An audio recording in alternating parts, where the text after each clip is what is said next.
अस्सलाम वालेकुम, सत श्री अकाल। मैं हरमीत सिंह हूं और आप देख रहे हैं आप सबका यानी सच डिजिटल। आप सबका बहुत शुक्रिया जिस तरीके से आप हमारे साथ जुड़े। सबसे पहले बात करेंगे तैयब अर्दोगान के खिलाफ क्रैक डाउन बड़ा तेज हो चुका है। एक तरफ तो पुलिस एहलकार जो है चप्पे चप्पे पर हमले कर रहे हैं, लोगों को गिरफ्तार कर रहे हैं।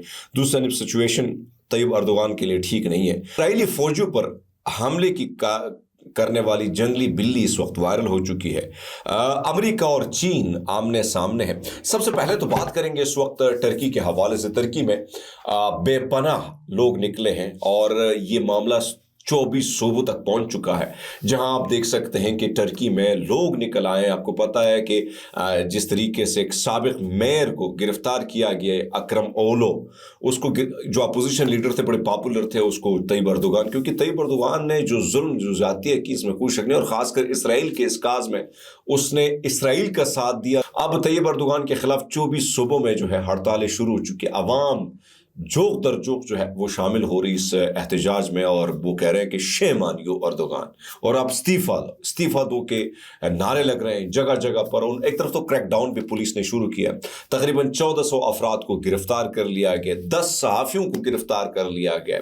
कोई सिचुएशन बुरी, यानी अगर पाकिस्तान की देखे वहाँ की देखे तो सेम ही है। यहाँ पर सहाफ़ियों को उठाया जाता है, लोगों को जेलों में डाला जाता है, लेकिन अवाम खामोश है। पर दूसरी तरफ तुर्की में अवाम भी निकल आती है, अपने हुकूक के लिए निकलती है, और वाज़े आपके सामने इस वक्त आप फुटेज में भी देख सकते हैं कि बड़ी तादाद में लोग निकले हैं, और इस वक्त क्रैक डाउन भी उनके खिलाफ चला। लेकिन अवाम की तादाद दिन प दिन बढ़ती चली जा रही है, और मुश्किलात तैयब अर्दोगान के लिए मजीद बढ़ते चले जा रहे हैं। बरतानिया की सऊदी अरब को असलहा फरोख्त जो है वो जारी रखने की खुफिया मंजूरी का इंकशाफ सामने आया है। मिडिल ईस्ट आई के मुताबिक यमन में 2016 के ग्रेट हॉल हमले के बाद बरतानी हुकूमत के फैसले पर चौंका देने वाला इंकशाफ सामने आया है। इस हमले में 155 अफराद जान बाक और सैकड़ों जख्मी हुए थे, जिसे आलमी सतह पर शदीद मजम्मत का सामना करना पड़ा था। हमले के सिर्फ चंद हफ्ते बाद उस वक्त के बरतानवी वज़ीर ख़ारजा बोरिस जॉनसन ने बिजनेस सिक्योरिटी साजिद जावेद पर जोर दिया था कि सऊदी अरब को असले की फरोख्त जारी रखी जाए। हालांकि बरतानिया हुकाम के अंदरूनी मशवरे में इस गैर मुख्तात करार देते हुए फरोख्त मुअत्तल करने की तजवीज़ दी गई थी। एडवर्ड बेल जो बरतानवी असलहा बरामद करने के निगरान थे, उसने हमले से यानी 8 माह कबल खबरदार किया था कि बरतानिया को असलहा फरोख्त रोक देनी चाहिए, लेकिन सियासी दबाव के तहत ये इंतबा नज़रअंदाज कर दिया गया। सियासी दबाव के तहत जो है ये मामला जब रफा दफा किया गया तो उसमें इंकशाफ भी आया है कि बरतानवी फैसले ज़मीनी हक़ाइक़ के बजाय सियासी मफाद के ताबे होते हैं। बिल्कुल वैसे ही जैसे आज गाज़ा के मामले पर ताकतवर जो है इनका जो सारी चीज़ें नज़र आ रही हैं। अब मामला है कि आपको याद होगा कि यमन हौसियों के ख़िलाफ़ जो ऑपरेशन हुआ था, और फिर यहाँ से जनरल राइल शरीफ साहब जो है रिटायर होके सऊदी अरब गए, और फिर पता नहीं कितने मुसलमान ममालिक की फ़ौज बनी, और उस फ़ौज का क्या फ़ायदा हुआ। यानी फ़ौज बनाई गई थी कि मुसलमानों को के खैर व आफियत जो है वो दरियाफ्त करेंगे, उन पर जुल्म होगा, ज़्यादती होगी, जिस तरह नेटो तर्ज की ये फ़ौज थी। गाज़ा के मामले पर अगर कोई खड़ा है तो वो भाई साहब यमनी खड़े हैं, इस वक्त बड़े मुश्किल हालात में खड़े हैं। हालांकि उन पर परसों 17 हमले किए गए, 17 हमलों के बावजूद वो कहते हैं कि भाई साहब नहीं, हम गाज़ा के साथ हैं जब तक सीज़ फायर नहीं होता है। बहरहाल फ़लस्तीनी मज़ामत तहरीक हमास ने जुमे हफ्ते और एतवार को दुनिया भर में गाज़ा और अल-कुद्स के साथ यकजहती के लिए आलमी सतह पर तहरीक का मुतालबा किया, जबकि इसराइली अमरीकी हिमायत के साथ फ़लस्तीनियों के ख़िलाफ़ अपनी जंग जारी रखी हुई और आलमी बरादरी खामोश है। अपने बयान में हमास ने जोर दिया कि तमाम अक़साम के एहतजाज और यकजहती मार्चों में शिद्दत लाई जाए और उन्हें दुनिया के हर मरकज़, शहर और दारुल हुकूमत में जारी रखा जाए। बयान में कहा गया कि हम अपनी फ़लस्तीनी अवाम, अरब और इस्लामी अक़वाम और दुनिया के तमाम आज़ाद लोगों से मुतालबा करते हैं कि वो आइंदा जुमा, हफ्ता और इतवार को गज़ा, अल-कुद्स और मस्जिद अक़सा के दिफा के लिए मुतहरिक हों। हमारी कौम को ثابت قدمی کی حمایت کرے، یعنی ہماری قوم کی ثابت قدمی، فوج کے جرائم اور یعنی اسرائیلی فوج کے جرائم اور ہماری زمین، عوام، مقدس مقامات کے خلاف سازشوں کو مسترد کرے اور مظالم میں امریکی حمایت کی مذمت کرے۔ حماس نے زور دیا کہ ہر ممکن ذریعہ استعمال کیا جائے کہ سرحد کے قریب اسرائیلی کے اہلکار پر حملے کرنے والی جنگی بلی سوشل میڈیا پر وائرل ہو رہی ہے۔ کرکل نامی اس بلی کو غزہ جنگ میں جوڑا جا رہا ہے، جو اسرائیل کے لیے خوف کی علامت بن گئی ہے۔ گزشتہ روز مصر کے سرحد کے قریب جیل حریف کے علاقے میں اسرائیلی فوجیوں پر حملہ کر کے انہیں زخمی کرنے والی جنگلی بلی کرکل کو پکڑ لیا گیا۔ اسرائیلی میڈیا کے مطابق جنگلی بلی کو نیچرل اینڈ پارکس اتھارٹی کے اہلکاروں نے پکڑ کر وائلڈ لائف کے اسپتال منتقل کیا، جہاں اس کا طبی معائنہ کیا گیا۔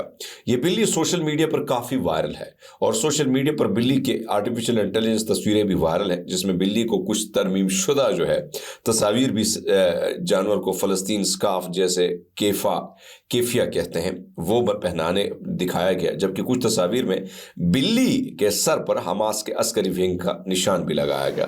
اب یہ بلی جو ہے ظاہری بات ہے اس نے خوف زدہ کیا اور اٹیک کیا، تو اس کو مختلف جگہوں میں ایسا دکھایا کہ یہ حماس کی صحیح گائیڈ لائن لیتی اور حماس کے کوئی مجاہد ہے۔ تو ایک طرف تو یہ سچویشن ہے، دوسری طرف آپ کو بتاتے چلے کہ امریکہ نے بیجنگ کی مصنوعی ذہانت اور جدید کمپیوٹنگ کی صلاحیتوں کو محدود کرنے کی غرض سے درجنوں چینی ٹیکنالوجی کمپنیز کو جو ہے وہ ایکسپورٹ بلیک لسٹ میں شامل کر دیا اور چین کی مصنوعی ذہانت کی صلاحیتوں کو کم کرنے پر کام کی رفتار کو 2 گنا کر دیا ہے۔ امریکی محکمہ تجارت کے bureau of industry and security نے 80 کمپنیوں کو ایکسپورٹ بلیک لسٹ میں شامل کیا، جن میں سے 50% سے زیادہ تعلق چین سے ہے، جس نے امریکی کمپنیوں کو حکومتی اجازت نامے کے بغیر ان کمپنیوں کو سپلائی سے روک دیا ہے۔ امریکی bureau of industry and security نے کہا کہ ان کمپنیوں کو مبینہ طور پر امریکی قومی سلامتی اور خارجہ پالیسی کی مفادات کے خلاف کام کرنے کی وجہ سے بلیک لسٹ کیا گیا ہے، جو بیجنگ کے ایک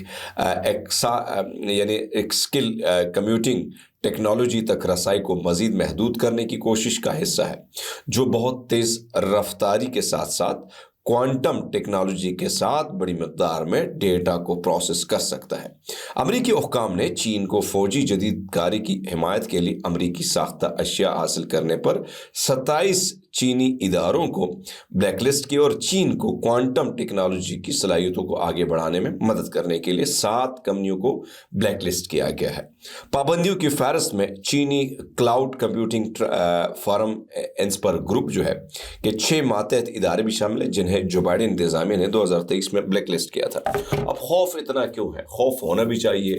چائنا جس تیزی سے مارکیٹ میں پھیل رہا ہے اپنی ساری چیزوں، خاص کر آرٹیفیشل انٹیلیجنس کے حوالے سے، جس نے نہ صرف امریکہ بلکہ دنیا بھر کے مغرب دنیا کو بھی حیران پریشان کر دیا تھا کہ بھائی صاحب یہ ہو کیا رہا ہے، آخر یہ ہو کیا رہا ہے۔ اور ایسی صورتحال جب چائنا یعنی کبھی مغربی دنیا یا امریکہ اتنا تیز تھا اس آرٹیفیشل انٹیلیجنس میں کہ اس کو بھی حیران پریشان کر دیا ہے، جس طرح آپ نے ڈیپ سیک کی ایک چھوٹی سی مثال چائنا نے دی اور چھوٹی مثال آپ کے سامنے ہے۔ بہرحال دوستوں، دیکھتے ہیں دنیا کی لڑائی کس سمجھ جاتی ہے۔ ہم اب تک جب تک زندگی ہے کوشش ہوگی آپ سب کو باخبر رکھا جائے۔ اب تک کے لیے اتنے، بہت سارا خیال رکھیے گا، بہت شکریہ۔